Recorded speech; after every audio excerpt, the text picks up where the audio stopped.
Good evening. On behalf of Jim's family, I just want to thank everybody for being here. I want to thank the Marquette community for holding this vigil. It's very important to, I know, his family and his friends. To begin with, I was just going to quote part of the Jesuit vision of education. It reads, "The purpose in education is to form men and women for others.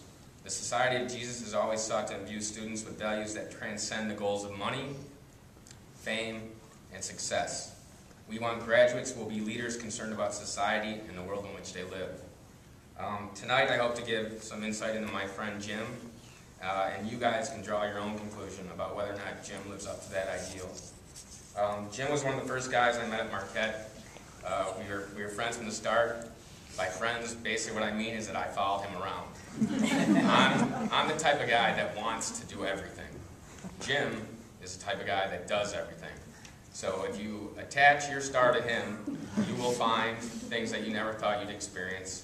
He's challenged me to do things I never thought I would do, and I know there are several people in this room that would agree with that wholeheartedly. As an undergraduate, you might see him on the rugby pitch. You might see him eating a burrito at Alisco's. The next day he'll be observing a talk by Bobby Seale, and the following day he's watching a screening of some documentary that he then wants to talk in depth about, despite the fact that you've never heard of the subject he's talking about. His enthusiasm for learning has limitless boundaries. One little story is right before we were about to graduate, a whole group of us were about to take the LSAT, and Jim and myself had decided that law school is not going to be for us. We're going to kind of go in a different direction, but we had paid for the test, and when you're a college student, you don't exactly have a lot of dollars to spare. So we went in and took the exam after a night of, well, let's say we were out for a while. We were of age, so it was okay. We went in and took the test. A lot of our friends, as we walked in, their pencil tips are breaking, they're nervous, this is their future. Jim and I walked in with bagels and sat down to take the test. Jim scored, I don't know if the scores have changed, but his score I believe was like a 163, it was about the 83rd, 87th percentile. Could have gone to any law school he wanted, had great grades to do that, but decided instead that he was going to apply for Teach for America, and he took the job there. And for 2 years, he worked for Teach for America and decided to stay on for a third. He was in Central Phoenix, rough and tumble neighborhood. A lot of kids that most people have given up on before they even started, but Jim connected with them. And I visited there several times, and one time I went down there and we had a class of 6th graders, and I spent the whole day with them, and Jim was their basketball coach. And they had a game later in the day, and they had no way to get there, so they called the other team. The other team offered to pick them up with a bus. So we gathered in the bus and went and played them at this local gym about 5 miles away from the campus. And then the game ended. We lost. It was scrappy, but we lost. We go to the bus and the driver says, we're not allowed to take you back. We're like, what? He's like, no, we can only drive you to the game. And so Jim starts asking his players if anyone has a family member with a van or something that can pick us up. And mind you, we're about 24 at the time. Jim gets this one kid who has an uncle who is going to pick us up in a flatbed. He's 25 years old. Pulls up with this real flashy flatbed with some gangster rat, like this plastic. And we're driving through Central Phoenix with me, Jim, and 12 6th graders in the back of a flatbed. And Jim is just happy as can be. He's got these kids laughing. I'm sitting there thinking, like, how did I get here? And he's just like, it's another day. Hey, what are we doing? And so he did that. He finished up in Teach for America, and he decided that he wanted to pursue an MFA in creative writing. He went to the University of Massachusetts. He worked on his coursework. He served as a TA. He published several short stories. He won the Indiana Review for short fiction.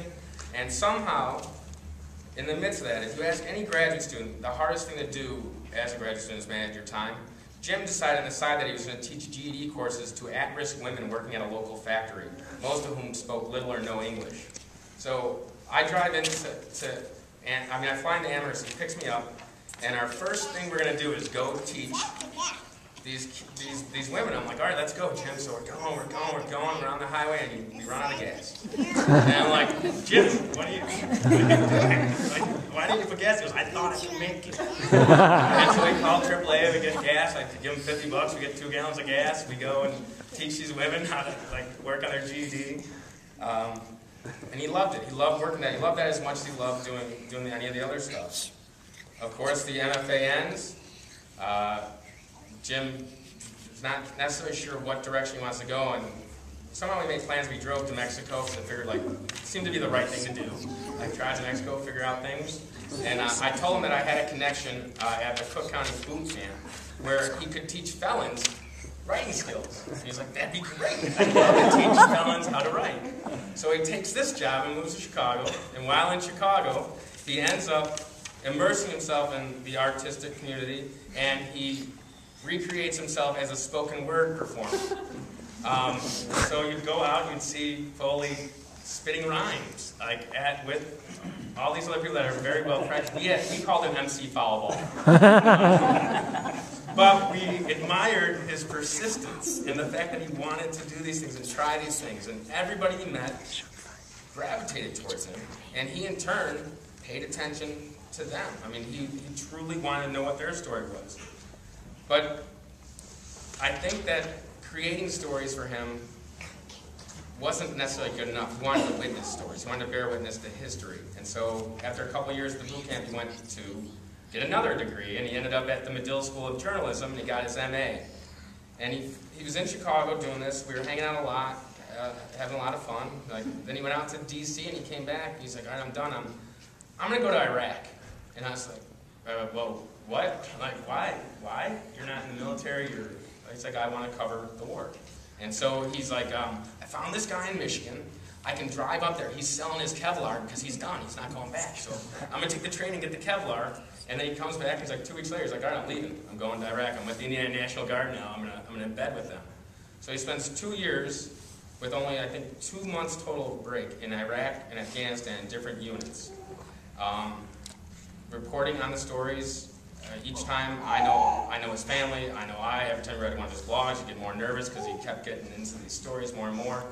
And I can tell you for a fact, no one was surprised when the uprising began in Libya that Jim was one of the first reporters on the ground.